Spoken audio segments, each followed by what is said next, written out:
¿cómo puede ser o por qué es que tan fácilmente vamos cayendo con estas reformas que proponen? Estamos advirtiendo cantidades enormes de falencias y de errores que no justifican que mansamente vaya el abogado, los operadores judiciales, los jueces vayan cayendo en estas trampas. Y me hizo acordar a Bauman cuando, citando a Adorno, decía que el hombre necesita que le mientan. Y en este caso, quizá esa sea la explicación. Necesitamos, sabemos todos que hay crisis en la justicia y necesitamos que nos mientan, que nos digan que hay una solución mágica. Y las mentiras vienen atrás de esa idea de la solución mágica. Mi provincia no se ve exenta de esta ola de reformas.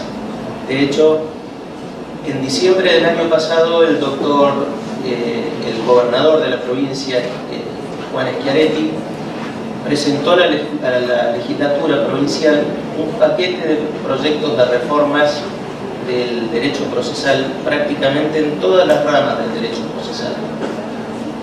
O sea, hay proyectos de reforma del Código Procesal Penal, del Código Procesal Laboral, se reforma el Código Procesal Civil, se dicta una nueva ley de mediación, se introduce la justicia vecinal, se introduce el juicio monitorio para determinados procesos. Algunos ya son ley, otros todavía no, están sometidos a discusión. Yo en este caso voy a referirme a una sola de esas leyes, que es la ley 10.555 de mi provincia, sancionada el 27 de junio de 2018, y en el que lo que se introduce es un procedimiento, o sea, tiene dos aspectos importantes la ley. Por un lado, introduce un procedimiento oral abreviado de daños, y por otro lado deroga 3 artículos del Código Procesal que eran justamente algunos de los artículos que quizá mayor orgullo nos podía dar a los cordobeses, entre ellos el que consagraba una libertad absoluta probatoria. Y bueno, esa libertad probatoria ahora se ve cercenada porque se le han otorgado mayores facultades al juez a los fines de que determine precisamente, fije los hechos, la prueba a producirse, que pueda repeler al inicio prueba impertinente o prueba que considere necesaria o improcedente. Empezaremos primero por el aspecto de la oralidad. Mucho ya se ha dicho en las intervenciones anteriores cómo ha ido el proyecto a nivel nacional, cómo se van produciendo las modificaciones en materia de oralidad a nivel nacional. En Córdoba empieza este nuevo proceso con un criterio un poco menos ambicioso, quizás un laboratorio tendiente a en el futuro transformar todo proceso civil en proceso oral. La oralidad la introducen solamente en 3 casos: los juicios de daños de hasta 250 RUP, que hoy día serían alrededor de 205.000 pesos, o sea, juicios de baja cuantía. Para aquellos juicios en los que las partes de común acuerdo pidan la oralidad, y para aquellas causas en las que el juez les proponga a las partes la oralidad y las partes la acepten. En rigor, tengo para mí que solo lo van a usar a la oralidad en los casos de daño de baja cuantía, nunca más, en ningún otro caso se va a adoptar esto. Pero hay una situación de riesgo en esto, que es si una de las partes pide la oralidad y la otra no la acepta, o si el juez la propone y alguna de las partes se niega. No está previsto en la ley, pero el artículo 316 del Código Procesal dice que se podrá valorar como prueba en contra la conducta de las partes. Entonces, no habría que sorprenderse que alguna parte que no lo acepte este procedimiento puedan castigarla con una presunción en contra. Yo en este caso, bueno, esta ley va a comenzar a regir el 1 de febrero del año que viene y empieza como una prueba piloto en algunos pocos juzgados civiles de la capital y los juzgados civiles de la ciudad de Río Cuarto. Para quien sea de Córdoba, sabrá que Córdoba tiene divididas los fueros. En Capital tienen fuero propio y específico, con competencia específica en materia civil, los jueces civiles, con competencia en materia familiar, los jueces de familia, conciliación laboral también por fuero propio y violencia familiar por fuero propio. En Interior, solo el Río Cuarto está dividido violencia familiar, por ejemplo, y el juez civil que no tiene competencia en violencia. Y esto que estoy diciendo yo, a mi criterio, es importante, porque en la mayoría de las localidades del interior los jueces tienen lo que se llama competencia ómnibus o multifuero. Son jueces civiles, comerciales, en conciliación laboral, de familia y de violencia familiar. ¿Por qué entiendo que es importante esto? Porque es una prueba fehaciente, a mi criterio, por lo menos, de que no se ha hecho en Córdoba ningún diagnóstico serio. Y digo que no se ha hecho ningún diagnóstico previo, serio, antes de la reforma, porque las estadísticas, en junio de este año, el juez de violencia familiar de la ciudad de Río Cuarto manifestó en una nota periodística que a su juzgado durante el 2017 ingresaron 4.300 denuncias de violencia familiar. Un solo juzgado, un solo juez, más de 4.000 denuncias.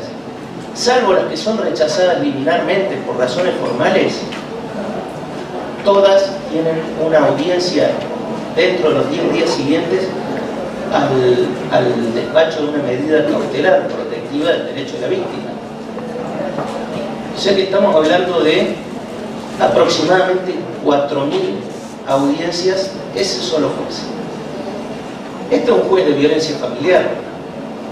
El juez civil no tiene violencia familiar en Capital, pero el juez de Villa Dolores, el juez de San Francisco, tiene que tomar las 4.000 audiencias de violencia, tiene que tomar las 900 audiencias que ingresen por el fuero civil, tiene que tomar las audiencias por el fuero de familia, y ni digamos también podría ser, porque por ley tiene que ser así, tendría que tomar también las de conciliación laboral, que nunca se tomaron porque es imposible para los jueces tomar la cantidad de audiencias de conciliación laboral.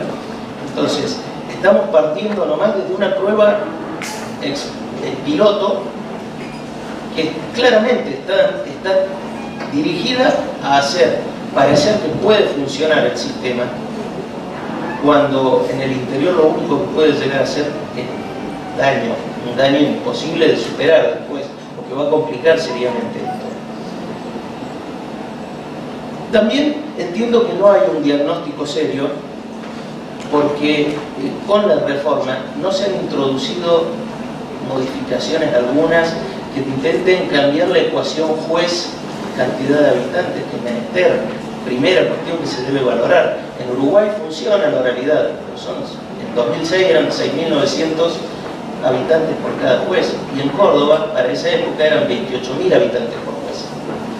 Entonces, no tenemos la infraestructura, no tenemos la cantidad, los edificios, las salas de audiencia son espacios del tamaño de la mesa de aquí al frente, donde hay un escritorio muy chiquito con 2 sillas y el testigo ingresa, se sienta en uno, la parte que toma la audiencia escribe en una computadora y el defensor de la otra parte está atrás del testigo.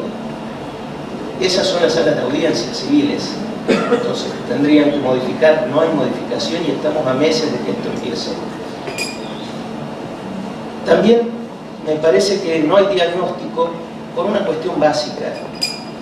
Los únicos dos procesos que funcionan, los dos procesos que peor funcionan en la provincia de Córdoba son justamente los dos procesos orales que tiene la provincia desde hace mucho tiempo, el proceso laboral y el proceso penal. Y esto no lo firmo yo, por ejemplo, lo ha firmado el presidente del Colegio de Abogados de San Francisco, criticando el proyecto justamente el proyecto de Justicia 2020.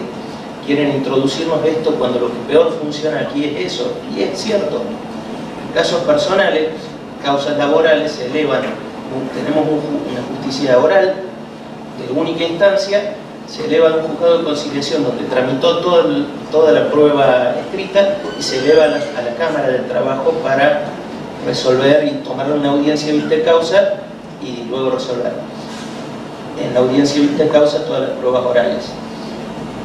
El paso de elevación desde el juzgado de conciliación a la sala y hasta que se dicte la audiencia de vista de causa dura 3 o 4 años. Y a eso nos quieren llevar también la justicia civil. Y lo más grave de todo es que justamente el único procedimiento que funciona medianamente bien en Córdoba es el que sustituyen. Porque teníamos nosotros un procedimiento abreviado de daños. Para esos casos, justamente esos, y funcionaba bien. A ese es el que reemplazamos por la oralidad, corriendo el riesgo de afectar lo único que funciona bien, con la excusa de que hay que ver cómo solucionamos la demora en los juicios ordinarios. Bueno, es muy extenso, hay muchas críticas que se pueden formular, incluso en la redacción de la ley, etc. Pero yo quería decir que este Congreso, algo que me gusta mucho de este Congreso, justamente es que me da algunas esperanzas. Me da esperanzas porque creo que va creciendo, que cada vez somos más los que estamos criticando estos movimientos plagados de mentiras, y siempre que van sustentados en la fuerza de la supuesta mayoría que ellos invocan, que quizá puede ser cierto que sean más, pero venimos creciendo. Quería cerrarlo esto con una hermosa frase de Zygmunt Bauman. Bauman decía: los perros, como todos sabemos, cazan en jaurías. Esa circunstancia deja muy pocas posibilidades a la liebre, pero no hace más sabio ni virtuoso al acto criminal de los canes, porque las multitudes no multiplican por sí solas mayor sabiduría ni menos aún virtud. Las acusaciones acumuladas contra la víctima no se vuelven más verdaderas porque se cantan a coro. Nosotros somos menos, pero no podemos rendirnos en esta lucha de atacar, de criticar y de defender la Constitución a como dé lugar frente a estos embates de gente que nos trata de vender este cuerpo. Muchas gracias.